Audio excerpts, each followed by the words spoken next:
नमस्कार दोस्तों, आज की कहानी है इंसान की कीमत। एक कुम्हार पिता और पुत्र दोनों अपनी दुकान में काम कर रहे थे। तभी पुत्र ने अपने पिताजी से एक सवाल पूछा, पिताजी, इस दुनिया में इंसान की क्या कीमत होती है? एक छोटे से बच्चे से ऐसा सवाल सुनकर तो उसके पिताजी सोच में पड़ गए। थोड़ी देर बाद वे बोले, बेटा, एक मनुष्य की कीमत आंकना बहुत मुश्किल काम है, क्योंकि वो तो अनमोल है, उसका कोई मोल नहीं है। बच्चे ने फिर से एक सवाल पूछ लिया, क्या सभी इंसान की कीमत एक जैसी होती है? पिताजी ने जवाब दिया, नहीं बेटा, बच्चों में तो हर चीज़ जानने की जिज्ञासा होती है। इसलिए उसने अपने पिताजी से एक और सवाल किया, तो फिर इस दुनिया में कोई गरीब तो कोई अमीर क्यों है? किसी को कम महत्व दिया जाता है तो किसी को बहुत ज़्यादा, ऐसा क्यों है?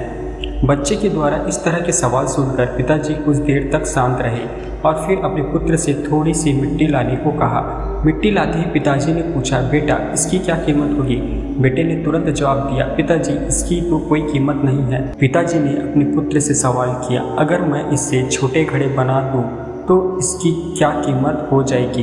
बच्चा कुछ देर सोचकर कुछ हिसाब करके बोला, पिताजी, अगर हम इसे घड़े बना देंगे तब तो इसकी कीमत तकरीबन 50 रुपये हो जाएगी।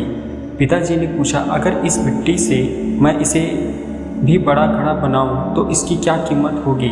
बच्चा उत्साहित होकर बोला, पिताजी, तब तो इसकी कीमत बहुत ज़्यादा हो जाएगी और हम इसे बेचकर बहुत सारा धन कमा लेंगे।